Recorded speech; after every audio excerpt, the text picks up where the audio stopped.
What is up, everybody? Welcome to Pop Culture Philosophers. I am your host for today's show, Rockin Robbie Billups, and we've got a great conversation lined up for you today. This is a man whose career I have been following for a very, very long time. He's a veteran in this industry, pretty much. He's worn a lot of hats, editor, writer. He is a name amongst names for me. You know him from work on Black Panther. You know him from work on Vampirella. You know him from work on Deathstroke, Quantum and Woody, Deadpool, and coming up, SONJA Reborn. Let's bring him in. It's Christopher Priest. How you doing, buddy? Well, speaking of hats, it's bad hair days. And anytime you see me with a hat on, that means I haven't made it to the barbershop yet. Oh, I just got back from the barbershop yesterday, so I was ready. I was ready. Hey, there you go. How you been, man? You're a pretty busy guy. You got a lot of stuff going on. It's easy when you have no life. So okay. All right. Well, let's talk about this SONJA Reborn, because you have put your stamp on so many characters. Deathstroke, Black Panther, right now Vampirella. You've had a long extended run with that character. Now you're turning your attention towards Red Sonja. How are you bringing that Priest flavor, and how's this set apart from some of the other Red Sonja stuff?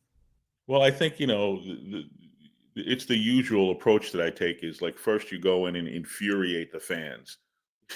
Okay.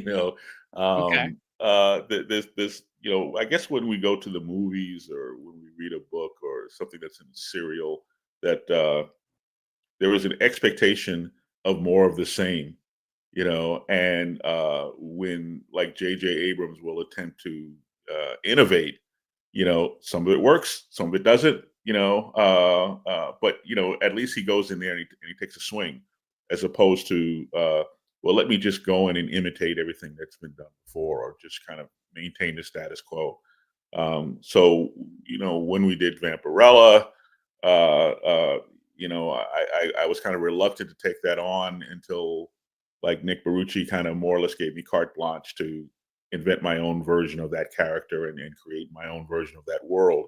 And then teamed me up with Ergun Gunduz, who is just fabulous artist with an amazing sense of wonder and a sense of humor.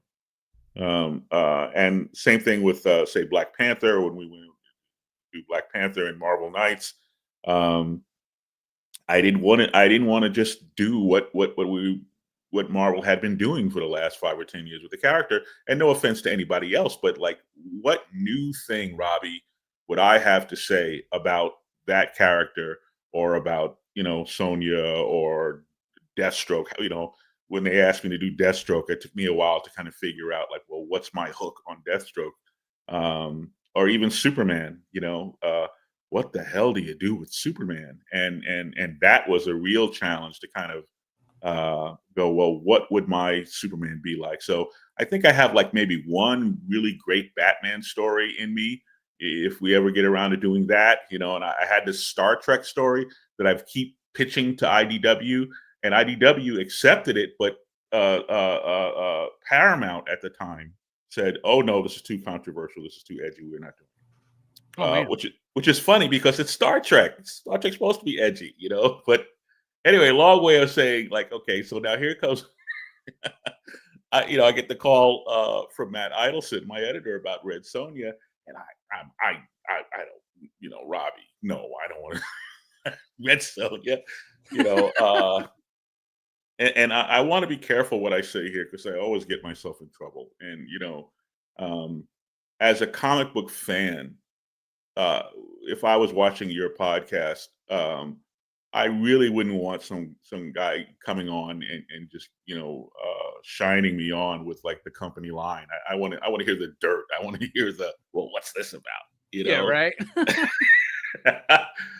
So I'm reluctant to say that I really had no interest in writing it. I wrote Conan for a long time. I wasn't very good at it. I don't know why the book is popular. Marvel did a bunch of reprints in it. Then Dark Horse reprinted like all of my Conan run, and then my Conan the King run and Savage Sword stuff. Then who's got it now? Titan, I believe. Conan. And I just go, and then Marvel just released a bunch of omnibuses, and I didn't know why they were doing that, but they're selling really well. And like, who are these people? And I was still learning how to, turn on the typewriter. It was a typewriter, Robbie, in those days. It wasn't a computer. It was a Selectric, you know, you know. But apparently the Conan stuff is still out there cooking. So, you start talking about the Robert E. Howard stuff, or Edgar Rice Burroughs, or any of that classic stuff. It's a research nightmare, and you got to dive back into this. I got to remember, okay, all right, who's a Gunderman and who's a Pict, and where is Aquilonia in relationship to, to the Hyrcanian steppes, which is way over there, like near Russia. And I have, no, Matt, I'm drowning, but I had an idea. And again, I have to sort of tiptoe through the minefield because I don't know how much of this I'm supposed to actually tell anybody. But I had an idea. I actually had it. I actually had an old Conan script, and I said, you know what? This didn't sell. The publisher didn't want to do it. Someone had approached me to do a Conan story that would have been an adaptation of a public domain Robert E. Howard story that actually marked the first appearance of Conan, I believe. That was published in a it was a story from an old pulp magazine that entered the public domain when they didn't renew the copyright. Okay. So the Robert E. Howard story was talking about, an average person who walks through a cave and ends up in Hyboria and wakes up and discovers that he's Conan the Barbarian, and he just kind of falls into this whole swashbuckling sword and sorcery adventure. And I went, that's an interesting idea. I wrote this script for the publisher, but I put my own little warped twist on it, where instead of it being 1930 something, or whenever the story was written, wherever the story was, whatever time period the story was set in, I wanted it set in the modern age. I wanted, like, you, Robbie, to walk through a tunnel and you discover that you're Conan, and you're going, holy crap, what and a terrifying idea. And you got this broadsword that weighs 6 or 7 pounds, and you can barely lift it or certainly swing it. You'd have no skill. You don't know what you're doing or why you're there. And there's monsters, and there's barbarians, and there's all this crap going on. And I went, well, so it's kind of had a little bit of that, just a little bit of that Quantum and Woody magic going for it, where it had a bunch of humor, a bunch of pathos, and it was like what it would really be like to live in the Hyborian age. How do you eat? Where do you sleep? Where do you go to the bathroom, Robbie? How do you survive something like that? And I thought it was a really strong script. I thought it was a really good script, and they hated it, and they just went, thank you, go away. So I had this thing in the drawer, So Matt calls me up, and I'm sure I turned him down. And then I think the next day or later on, I went, don't I have this thing lying around? And I pulled this thing out. I went, and I went, Universal replaced Conan, Red Sonja, and I sent it to Matt and said, well, what do you think of something like this? What if we did something like this? What if we took this idea? We took a modern day a woman, someone who has absolutely no connection to the Hyborian age or to fighting and bloodletting. This is the secretary. This is a person who, lives a normal life, and we throw her into Hyboria and see what happens. And she has to, because I realized for me to go back to Hyboria, I now have to go to the library, and do all this research and relearn this world, these characters, these nations, these practices, how these people move from place to place, and what politically is going on at this time, And I said, well, this is going to be just this research nightmare, but at least it'll be fun if the main character is learning these things while I'm relearning these things, while I'm retraining myself on this.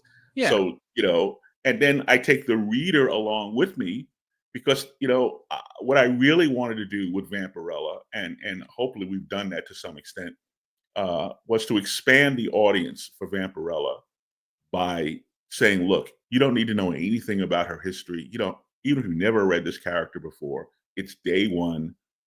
Let me take you by the hand and walk you through. This is who Vampirella is. She's a young girl trying to make it in the big city. She just happens to be a vampire from outer space. Just a space vampire, no big deal, right? Right, no big deal, and that just complicates her life, and that's the elevator pitch for Vampirella, And for Red Sonja, I'm like, you don't need to know anything about Conan. If you've never read Conan before, if you've never read Red Sonja before, if sword and sorcery isn't your thing, you never even saw an episode, not even a single episode of Game of Thrones, you're welcome. You can come here. We will take you by the hand. We will walk you through this. We will start in New York City being pulled over by a traffic cop who's not very nice, by the way, and we will walk you into the land of, oh my God, what the hell is going on here? And that's the elevator pitch for Sonja Reborn, where this character, through means that we have not yet revealed, awakens to find herself Red Sonja. Now, the other thing that I wanted to do, besides kind of redeem the really lame Red Sonja stories that I wrote like 30 years ago, I'm so sorry. I'm so embarrassed by a lot of that stuff. But another thing I wanted to do is, like, I was so impressed by Matt Reeves' The Batman, where wow, now I'm having a senior moment. The Catwoman character, Zoe Kravitz. Yeah. So Zoe Kravitz is playing Catwoman, and what was interesting about that take on Catwoman, to me, was this sort of how realistic Reeves played both the Batman character and the Catwoman character, in the sense that a lot of superhero movies you're seeing, basically, not just superhero movies, but Star Wars movies, a lot of action adventure movies, you're seeing women do impossible things. Now, I'm not saying it's impossible for a woman to beat you up. Okay, as someone who has been beat up by a woman, I took martial arts. I saw a petite young woman rip through this much bigger guy. It does happen. I'm not saying it doesn't happen. So please don't email me. But what I liked about the Matt Reeves thing was that he made her a credible, I hate to use the stereotype, but the strong female character, but he made her a credible, strong female character. He made her earn it. He made her, he took her through different levels for her to achieve whatever success and stature that the character achieved. But most importantly, the first time she's a skilled, obviously skilled person, very thoughtful person, and a competent fighter. But the first time she meets Batman, what does he do? He effortlessly pins her down with one hand, which is exactly what would happen if you were a 5'4", 110, 120 pound woman fighting this guy, this massive guy who was trained by the League of Assassins. Yeah. It's just not credible that Catwoman would give Batman a hard time physically in a toe to toe. So now here's Red Sonja thrown into the deep end of the pool with Gunderman and Cimmerians, and who are the big tall guys? See, I got to look this stuff up again. Yeah, but I don't know. But there's like these giants that are walking around, and so how does she survive? How does someone, a 5'8", I think she's taller than Catwoman. Let's say she's 5'8", 5'10", 5'10", maybe 125 pounds. How does she survive a world of monsters and demons and sorcerers and barbarians? And how does she keep her own men from turning on her? Well, she's got a metal bikini. That's why, right? And why does she wear a metal bikini? So we're going to answer all those questions. We're going to take that's the fun of it. With every issue, we're answering yet another question of well, let's explain how this works. Let's explain how that works. At some point, she's she's battling some giant monster, or she's being dragged by some. She's not battling; she's frightened out of her mind, being dragged through the forest by this giant monster. She pulls out her sword and hurls it at the monster, and it embeds itself in the monster, and the monster goes skidding away into the forest. And she's rubbing the slime off of her, and her there's a young boy that's kind of her ride along character, and he's now I forgot what her squire. So he comes along, and he's her assistant. He's Robin, right? And she's like, well, let's get the hell out of here. The beastie has scurried away. Let's get out of here. And he's like, well, sure, let's go, but first you have to go and retrieve your sword. And she's go, retrieve my sword. It's stuck in that monster back there in the thicket, And he goes, yeah, so we need to go get it. And she's like, oh, screw that. We'll just get another one. And he goes, another what? He goes, another sword. Another sword. Because the kid doesn't get it. He's like, what do you mean another sword? And so it's like, well, we'll just go to the store and we'll buy another one. There's got to be a sword store. Robbie, where do you get a sword from? None of this stuff, a lot of the comics I read, and I'm sorry, in all due respect to people who make way more money than I do. I read a lot of these sword and sorcery stories, and they, and it's just like, oh well, we'll get another sword. Okay, no, you're in the middle of nowhere. You have to make a sword. You have to find someone. You have to find someone who makes this a specialized thing. And also, if you're a woman, the sword you can't use. Sonja cannot use Conan's broadsword effectively because it's too big, it's too heavy, it's too long. She's going to trip over it. It has to be fitted for her. It's a specialized thing. No, you go get the sword. And that's the story where they have to now go through the jungle to go get her sword back. So there's a lot of these practical questions that I have as a reader going, well, wait a minute. How do they travel from point A to point B? And then, she gets an infection and she nearly dies from the infection because there is no penicillin. There is nothing like that going on. And now while she's dying of infection, now while she's really sick and she can barely stand, now she's in danger of being murdered or raped by her own men. Why? Because she can no longer demonstrate strength. So she has to hide her illness. And even though she has like 110 fever and she can barely, and she's seeing double, she still has to butch up and snarl at them. And you can't let them know that you're weak, because if you do, we're all dead. Okay. Yeah. And that's what the squire tells her, and so it's these kind of practical things that I think that as a writer, that I find interesting. I don't know and can't say whether purist Red Sonja fans are going to like what we're doing, but I'm having a blast, right? It's funny. It's poignant. He has to get the sword.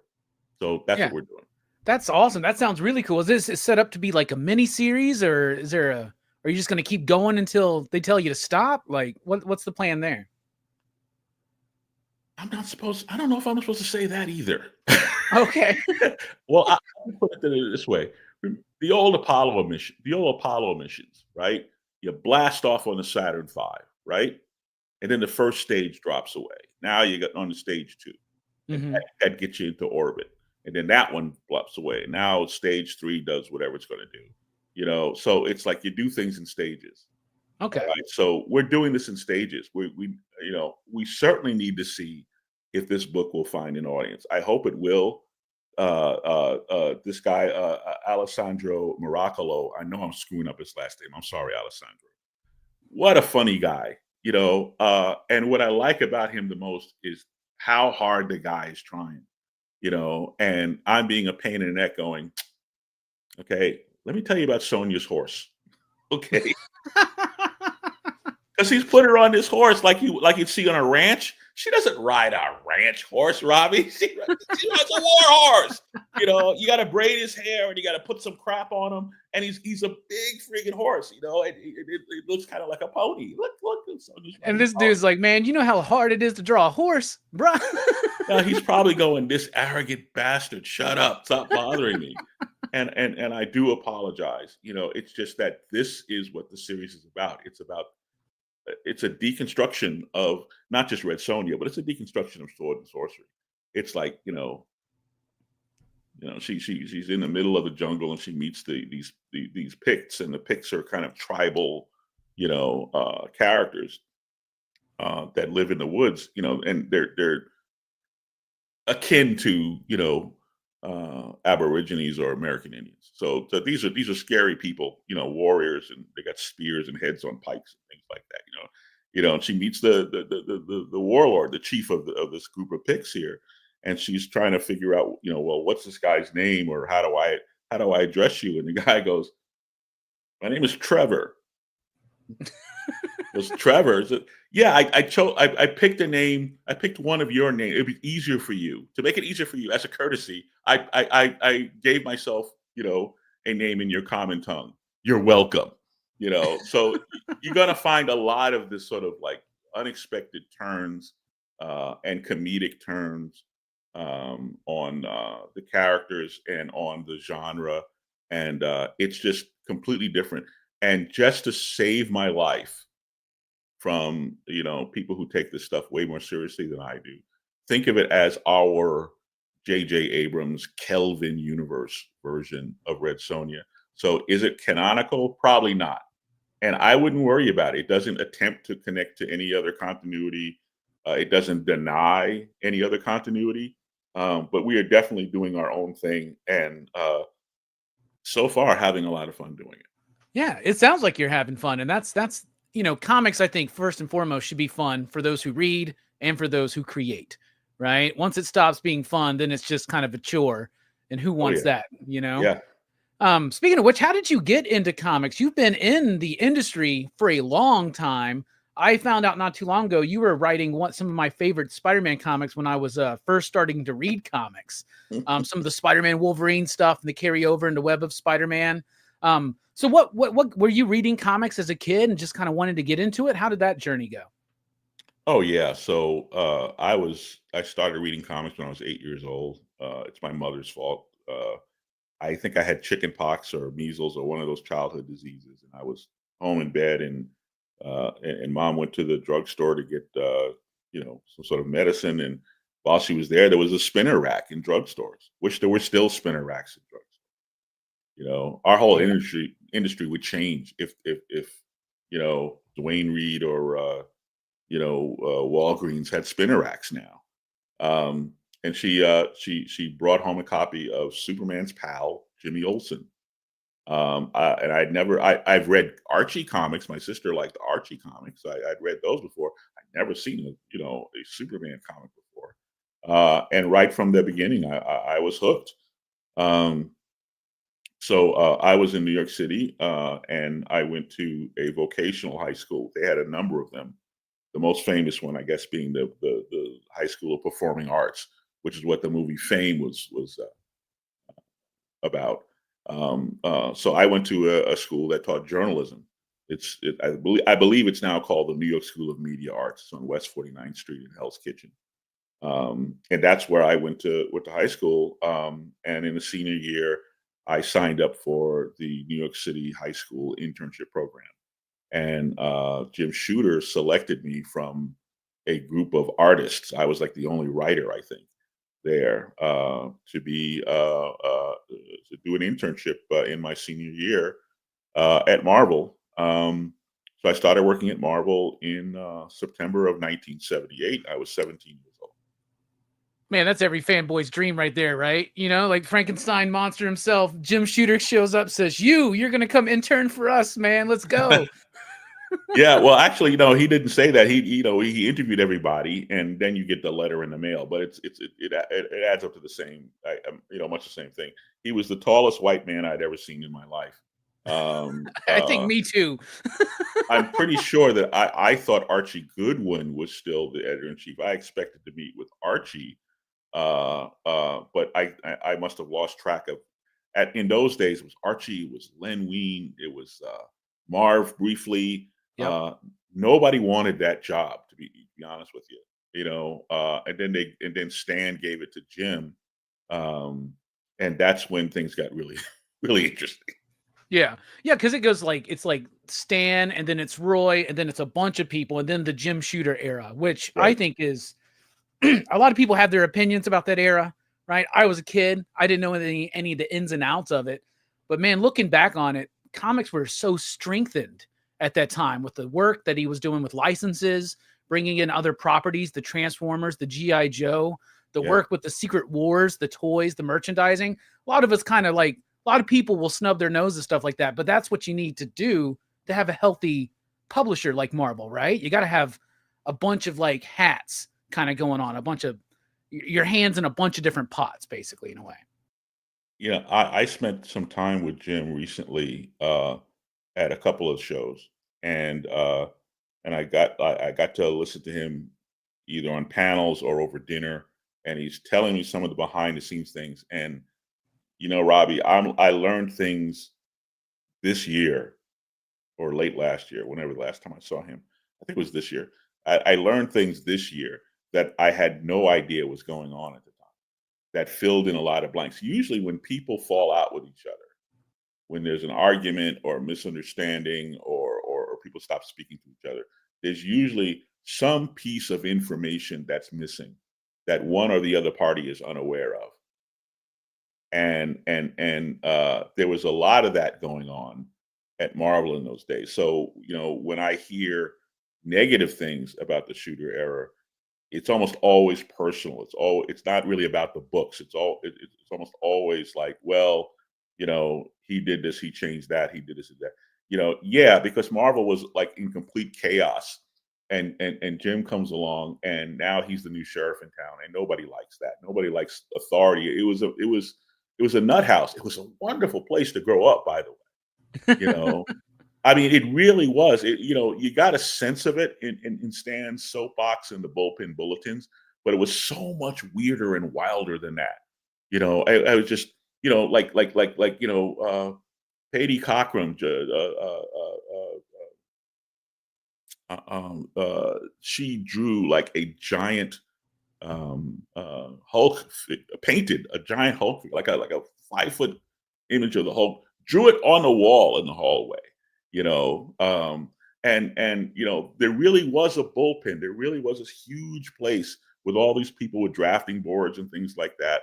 And it was always a party. And I could go up there. They gave me keys to the place because you didn't always go through it's hard to explain. You didn't always go through the front door, because that was usually the long way around to get around the building. It was a big place to get around the building. So they gave you the key to the back door. So that was a shortcut. You go through the back door and get to the bullpen pretty quickly. So they gave me a key to get in there. And I'm like, what are you, nuts? You gave a 17-year-old the keys to Marvel Comics? Are you out of your mind? So I'd go up there like on a Saturday night. I'd bring like a date up there, and I'm impressing my little high school girlfriend or whatever. And I go up there like on a Saturday night, and it's like 10 o'clock on a Saturday night, and the place is jumping. There's music going, there's pizza, and people like, just in sweatpants, It was an amazing place to grow up. Behind every door, there was an artisan. There was someone who was a writer or an artist or a colorist or a letterer. Next door to my left was Al Milgram, and his assistant was Mary Jo Duffy, who was writing Power Man Iron Fist at the time and doing this amazing job. She's an amazing writer. Then you go down the hall and there's Carl Potts, and there's eventually there was Denny O'Neil. Denny O'Neil came on board at some point. Len Wein shared an office with Marv Wolfman. When they came in, they worked out of their homes, but when they were in the office, they'd be back there. Dave Cockrum was back there. Patty's husband, Dave Cockrum, was back there. Marie Severin was the art director, and then John Romita Sr. took that job over from Marie. The first person I met, the first friend I met at Marvel, was John Romita Jr. Oh, nice. He was 17. He was 17. Did he have that hair already going? I probably, yeah. So Jim is giving me the tour of the place, and he introduces me to some kid who comes over to me, and Jim goes, "Oh, by the way, this is the new intern," or whatever like that. And John, John just breaks out in this big grin, and he takes this lanyard, he takes it off of his head, and he ceremonially puts it over my head and goes, "Here you go. Congratulations, you are now the new key operator of the Xerox machine." Because he was so sick of doing that. Jack Morelli, I think he came in as an intern as well. He a letterer, and been around for quite a while. But just a lot of these people there, it's just, in those days, if we got into a jam, Shooter could lock the doors and say nobody goes home. And then he orders up all these pizzas, and the music starts, whatever, like that. And we would just, Joe Rubenstein would come in with an army of assistants, and we would spend a weekend creating a comic book. And by Monday morning, we had a comic book. Wow. Because Larry Hama was there, and he could lay this stuff out. And then Al Milgram, of course, was a premier inker. Then we had George Russo, whose office was down. He was a colorist who worked down the hall there. Jack Abel was in the office there. Sam Giacoya, Vince Coletto practically lived there. It was that kind of thing. And it's something that we can't do anymore because now the corporate people have taken over Marvel and DC. And they've brought with them their corporate policies that say that if you are on staff, you cannot write for the company, which is insane. But they're worried about conflicts of interest or embezzlement or whatever. We don't make enough money to embezzle, Robbie. It's just stupid, because you have all this talent that will not take a staff job at Marvel or DC because of these policies. Yeah. So you're not going to get Mark Waid to sit behind a desk at DC, which is an awful shame to not have that experience, right there in the house. So, but that's how it all began, basically. Oh man, that's awesome. And then, okay, so I am a huge fan of your Black Panther work, right? I've grown up a huge Fantastic Four fan. As soon as they were able to start putting out like Marvel Masterworks or any kind of collections of the Jack Kirby stuff, I would eat that stuff up. I just loved it. I love Fantastic Four. So the Black Panther I knew was the Fantastic Four Black Panther, the guy that would come in, help them out a little bit. Maybe they go to Wakanda and this kind of thing. But then I read your Black Panther, and I was really excited for it at first because I was familiar with Quantum and Woody, and I also am a huge fan of Mark Teixeira, right? And so I read this book, and I'm like, this dude is in New York grabbing people by the hair, running them up a building. I was like, this is the most badass Black Panther I have ever read, and I was immediately hooked. And I loved that. And we just had Jimmy on last week. We've had him on a couple times. And every time he's here, I ask about that first year of Marvel Knights, because Marvel was in some trouble. And so much trouble that they were like, Joe and Jimmy, just take some characters, do your own thing. I mean, they said that, they're producing those books. How did you get involved in that? And just tell us a little bit about the Black Panther run. Have you ever seen the movie Casino with Robert De Niro? Oh, absolutely. Love that movie. So there's this scene in Casino where De Niro is lounging by the swimming pool, and the mob boss comes over and tries to talk him into running the casino. I don't know what's wrong with me. I think it's just brain damage, but it's just like with Red Sonja, where Matt comes over now, he's offering me money. When people offer you work, they're really offering you money. Here, take this money, right? Come like Red Sonja, take this money, and I'm going, I don't know. I'm Robert De Niro going, what do I know about Red Sonja? And that was Black Panther. Like I got the call. I knew what they were doing. I get this call from Quesada, who I'd known forever. And I thought, well, I helped Joe get in the business, so this is my reward. He's going to offer me Daredevil. And I'm like, and I'm getting all excited, and and it's a phone call, but I'm combing my hair. I'm getting all ready to take the call, and the phone rings, and I'm ready to just, oh yes, it finally, my whole life, 45 years in this business, I've been, trying to be taken seriously by somebody, and I thought, well, here's my shot. I finally, get a mainstream book. He's going to give me Daredevil. And here in the small talk, and Jimmy's on the line, there's a conference call, and we're laughing, and hey, we're all, all friends, blah, blah. And then they said Black Panther, and I went, who? He goes, Black Panther. I went, Black Panther, and then I'm the De Niro. I'm like, look, actually, I think I turned it down. And then Mark Waid called me up and said, oh, Jim, what are you, nuts? You got to do it. You got to do it. So I had Mark Waid and I had the late Brian Augusta. They were on a conference call together. So they're both tag teaming me now, trying to talk me into doing this So now I get a second call with Palmiotti and Quesada.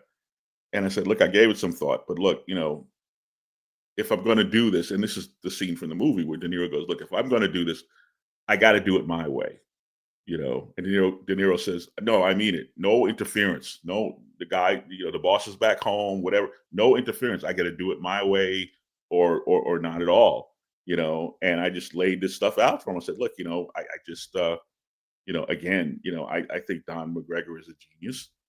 I don't want to say I incorporated a lot of what he did. I stole a lot of what he did. I think Stan Lee and Jack Kirby, probably more Kirby than Stan. I know that sounds apocryphal, but it's probably true.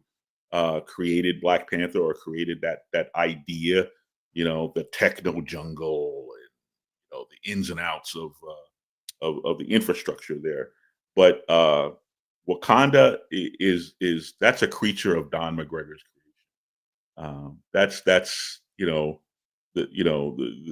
world to come thing we're doing. The first scene you see is old Black Panther, and he's sitting on his throne, and he apparently, and it's snowing. And I've seen a bunch of these reviews on YouTube, and no one's picking up on the fact that it's snowing, and that he's on top of this mountain. And this mountain, whose name escapes me right now, I have to actually. But this mountain that was created by Don McGregor. That's from Don McGregor. Don McGregor sat down and hand drew this map of Wakanda and created the forest of mists and the gorilla, people, the tribe up there, and all this other stuff here. And I went, what wonderful! I mean, it's a roadmap. What wonderful stuff here. Why on earth would I want to throw that away? Why on earth would I not keep Wakabi and Taku and Ramonda and all these wonderful, wonderful toys that the man created? And then I just make up my own wacky guys like Achebe and that kind of thing. And I just do my own spin on Killmonger with the Michael B. Jordan dreads and so forth. So and of course the Dora Milaje. My objection, was that I thought that at some point along the way, not Don, because Don was doing the best, Black Panther probably, ever, but some writers, and I don't want to start mentioning names, but it's easy to figure out who they are. I think somewhere along the way, some writers started to confuse Black Panther with Tarzan. They started to think that he was Tarzan, that he's this primitive guy from the jungle with a bone through his nose, and and he's wearing this leotard, and every time he gets into a scrap, he gets cut up or shot or beat over the head or dragged behind a pickup truck and all this other stuff. And I don't want to do that. I thought the character was boring and uninteresting, and I think that Marvel had kind of let the character languish, and and I just told the guys, I said, look, if I'm going to do it, I have to do it my way. I mean, just no more of that crap. And then we.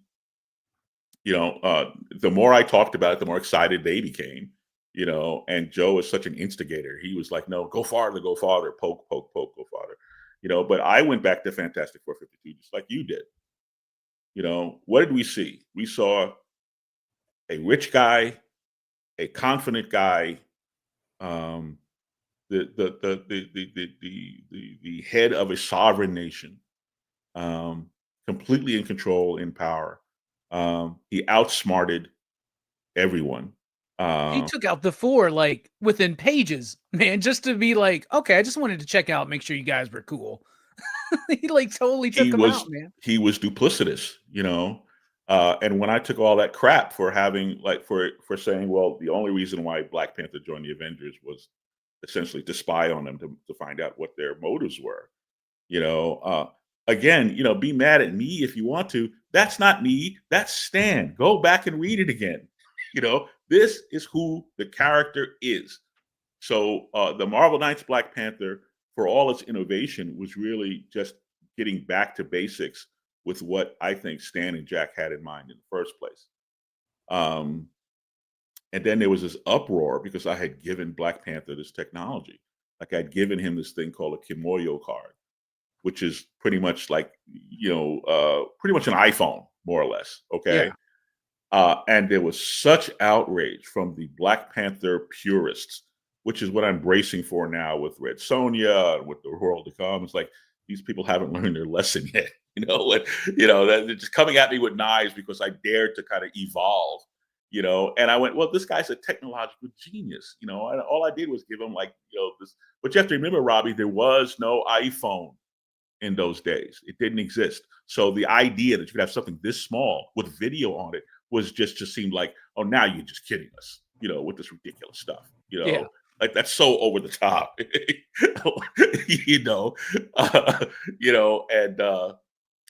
you also have to remember that back in those days, there was no internet.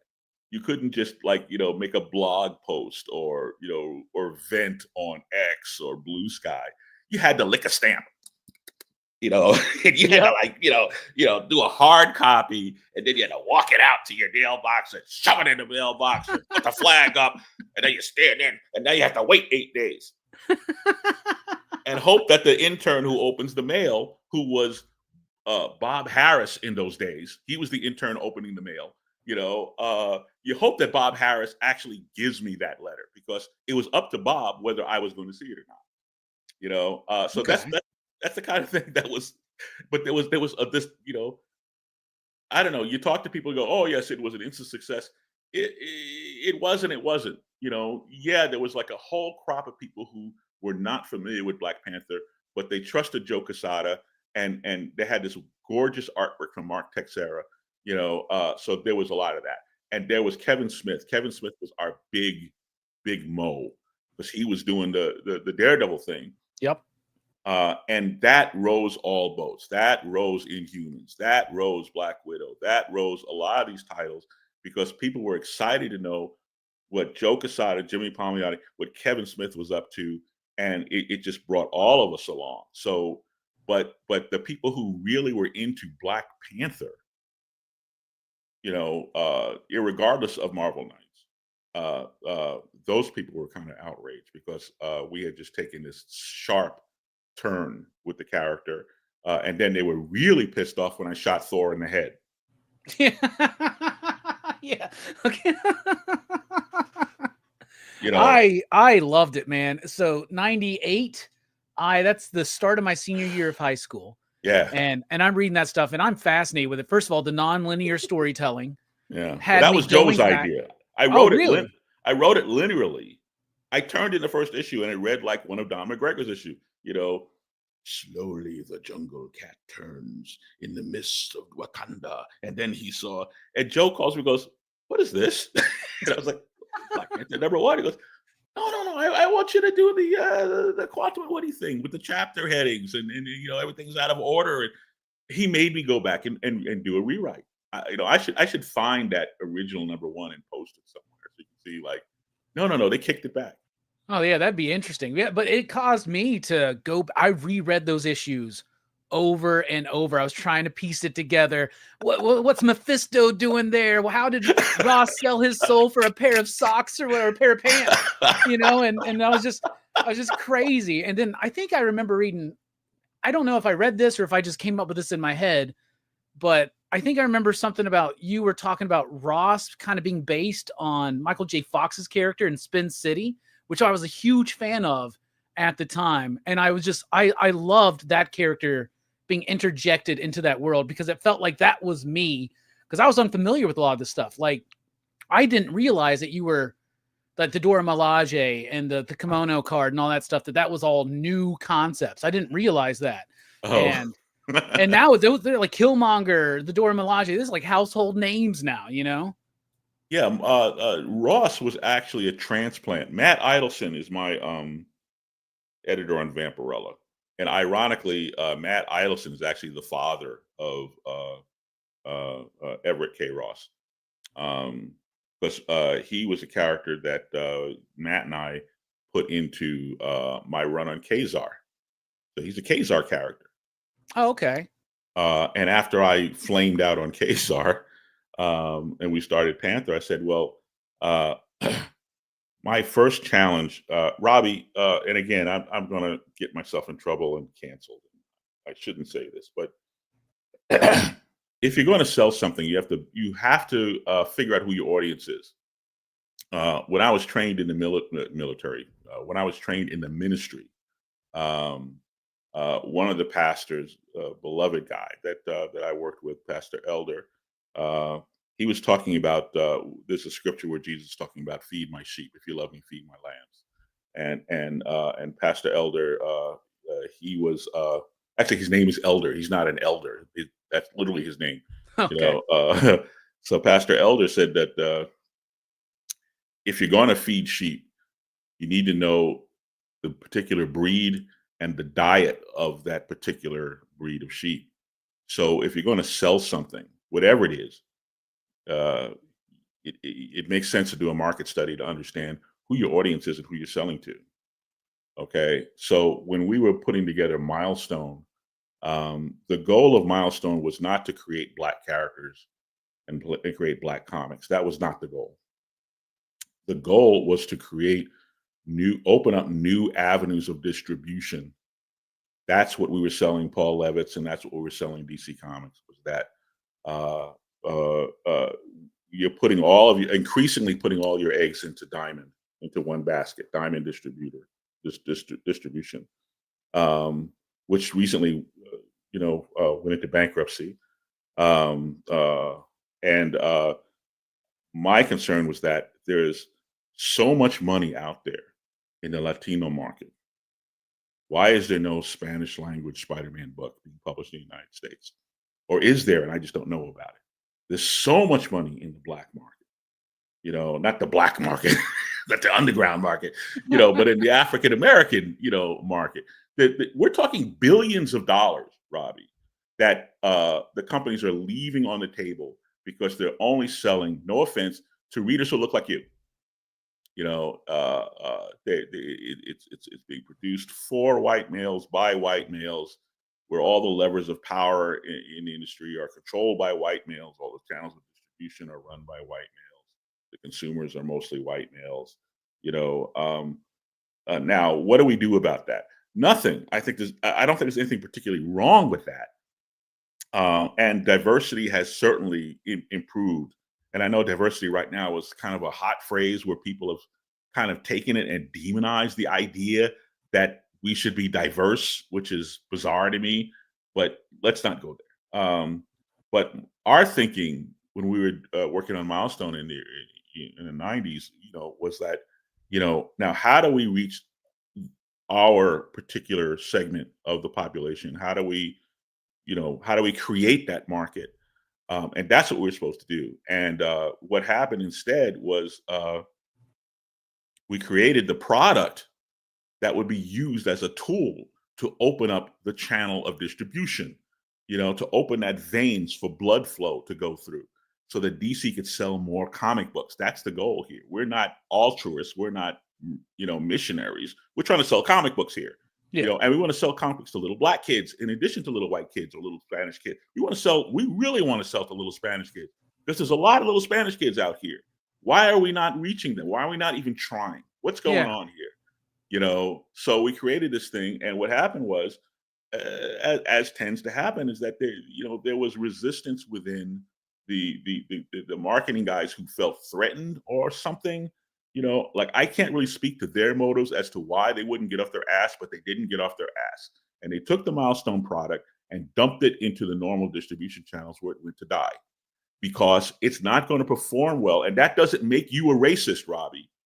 It's just that these are not your characters. This is not characters you're familiar with or that you grew up with, and it's not necessarily going to speak to you as eagerly as it speaks to other people.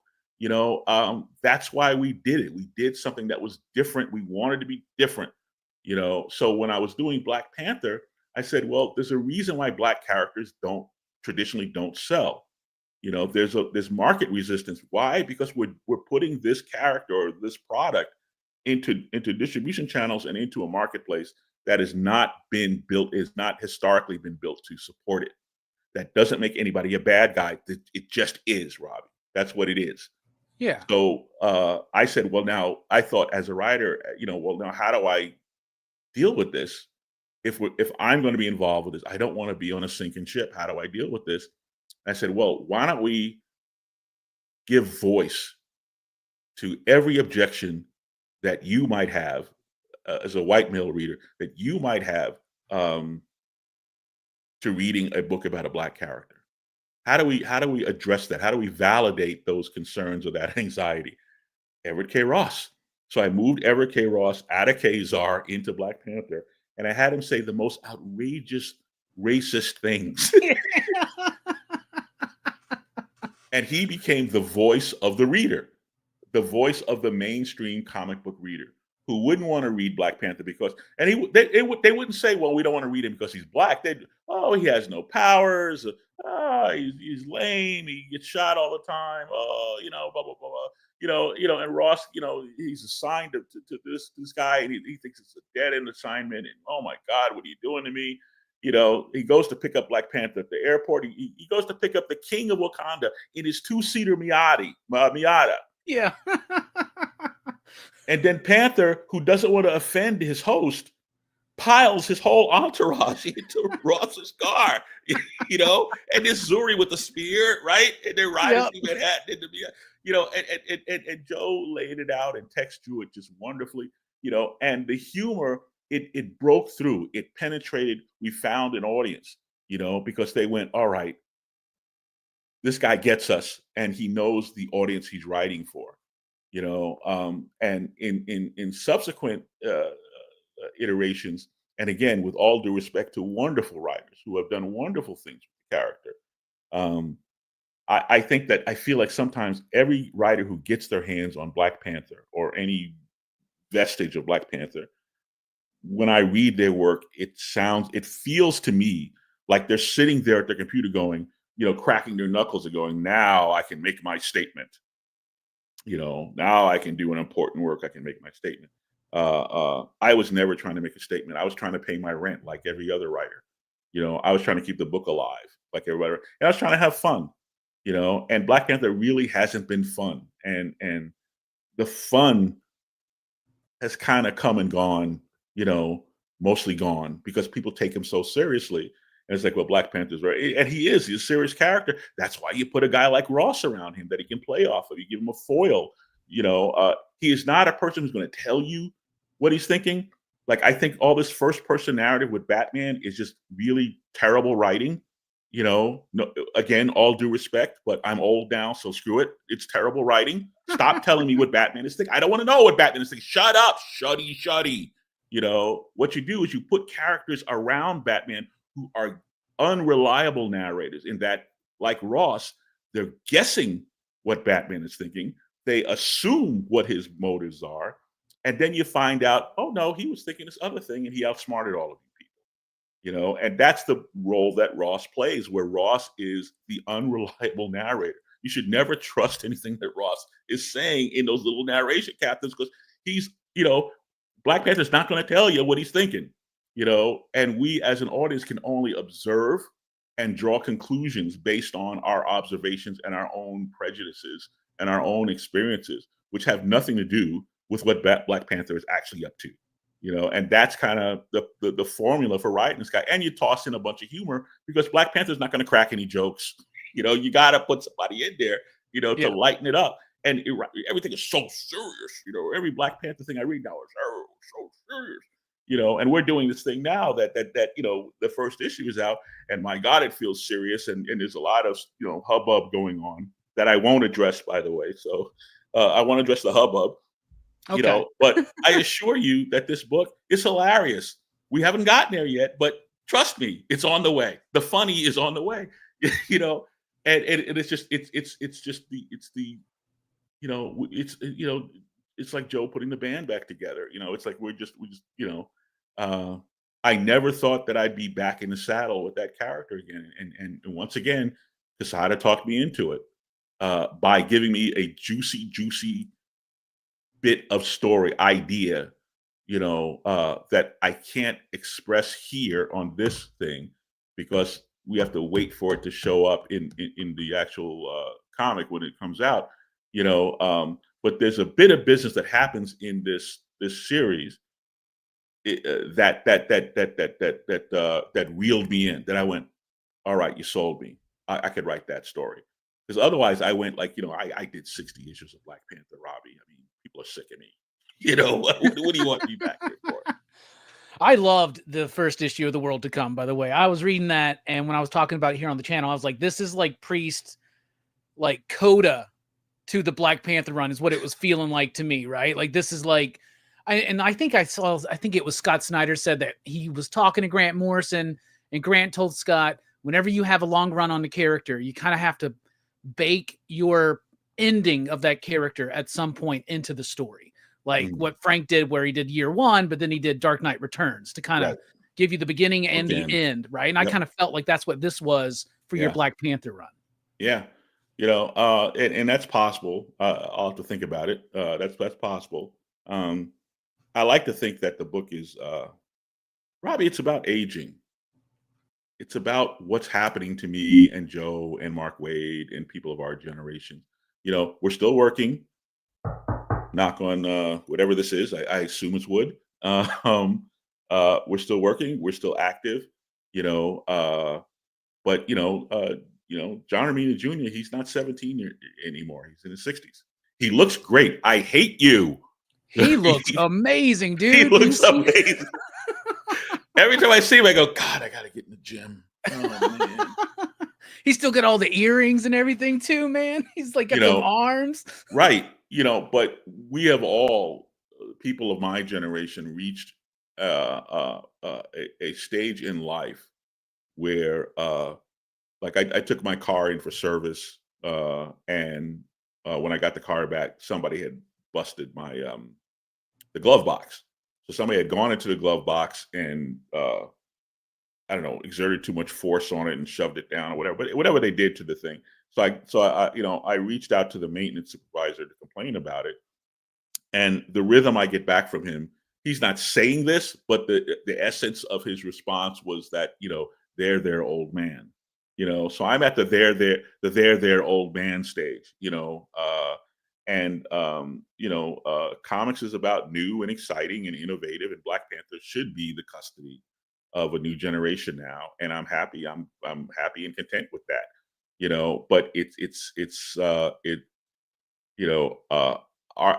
our careers are not over, but we have arrived at a stage where life is very different. Life and work and opportunity is very different for us. With all the hubbub aside, and the hubbub that we're not addressing and won't address, with all the hubbub aside, that's the theme of the book is legacy and succession and things like that, and also kind of like sins of the past coming back to we've all made mistakes that will catch up to us sooner or later. So it's really a love letter to the original Marvel Knights fans, because they've aged along with us. They may not be as old as we are, but if they bought this when it came out, then these are people of a certain age now. They have families, or they've gone on with their lives, or whatever's happened to them. So that's what it's really about. It's really about about this sort of this time of life and the challenges that come along with it, and what's over the next horizon. That kind of thing. Yeah. Well, thank you so much for taking time out of your schedule to come and chat with us about Red Sonja and Black Panther and The World to Come. I'm a huge fan of your work, and I know you got even more, because I'm pretty sure you got an image book on the horizon too that'll eventually you can talk about. And I think I've heard you say that that's the one that's really going to get you canceled. So I'm really excited to see what happens there. But Priest, thank you so much for joining us, man.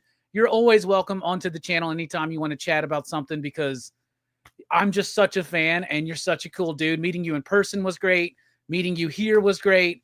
You've always been nothing but super cool to me, and I really love and respect your work. So just keep at it, man. I really do appreciate it, bro.